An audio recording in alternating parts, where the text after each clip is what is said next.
Сәлем, сіздің алдыңызда пайдалы кеңес арнасы. Жүрек ауырса, бармағыңызды тістеңіз. Ол дегеніміз күн ыстықта жүрек ауруы дейтіні белгілі. Мұндайда дереу мына емді жасап көріңіз. Егер кенеттен жүрегіңіз ауырса, кішкентай ғана сарымсақтың бір бөлігін шайнамай жұтып жіберіңіз.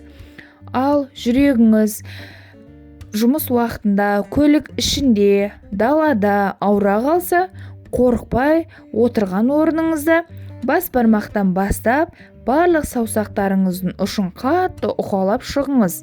Содан кейін қолыңыздың саусақтарын бас бармақтарынан басқасын жұмып, бас бармақта ауырғанша 20-30 рет тістеңіз. Сол уақытта жүректегі ауру басылады. Дәл осы әдісті бірнеше рет қайталаңыз. Және де сіз қандай да жүректің ауруларын басатын әдісті білесіз.